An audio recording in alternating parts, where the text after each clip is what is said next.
శివుడు గణపతికి వరం ఇచ్చాడు. ఏమని అనంటే, విఘ్నాలకు అధిపతిగా నిన్ను నియమిస్తున్నాను అని చెప్పేసని. ఎందుకు అంటే, ఒక రాక్షసుడి యొక్క కడుపులో శివుడు నివసించడము, ఆ విషయం తెలుసుకున్నటువంటి పార్వతి విష్ణుమూర్తి దగ్గరికి వెళ్ళి ఈ విషయం తెలపగానే విష్ణుమూర్తి బ్రహ్మాది దేవతలందరూ కలిసి తల ఒక వాయిద్యం తీసుకొని ఆ యొక్క రాక్షసుని సంతృప్తిపరిచి తన పొట్టలో ఉన్నటువంటి శివుణ్ణి బయటకు తీసుకొస్తారు.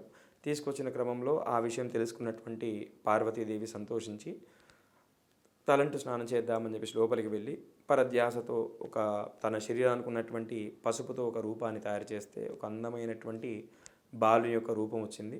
ఆ రూపానికి ప్రాణప్రతిష్ఠ చేసి నేను స్నానం చేసి వచ్చేంత వరకు నువ్వు బయట కాపలగా ఉండు అని చెప్పగానే అలానే ఉంటాడు. ఆ సమయంలో శివుడు అక్కడ రాగానే బాలుడు లోపలికి అనుమతించకపోయేసరికి కోపంతో ఆ బాలుని యొక్క తల తీసివేస్తాడు.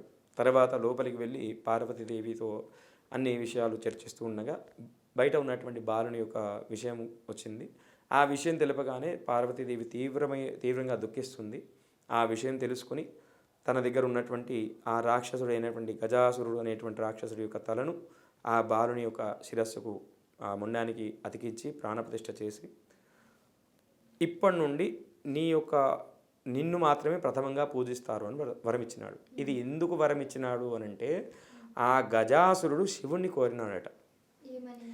ఎప్పుడైతే శివుడు బయటకు వెళ్ళడానికి విష్ణుమూర్తి వీళ్ళందరూ కలిసి ఒక ప్రణాళిక తయారు చేసినారో అప్పుడు గజాసురుడికి అర్థమైపోయింది, ఈ రోజుతో ఆ యొక్క చాప్టర్ క్లోజ్ అని చెప్పేసి.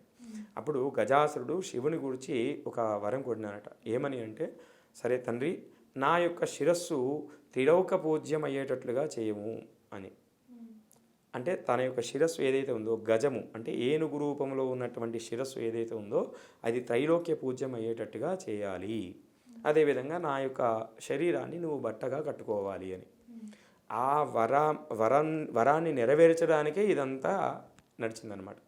ఆ బాలుని యొక్క తల తీసేయడం, మళ్ళీ గజాసురుడి యొక్క శిరస్సును పెట్టడము, ప్రాణప్రతిష్ఠ చేయడము, ఆ తర్వాత కొన్ని రోజులకు కుమారస్వామి జన్మించడము.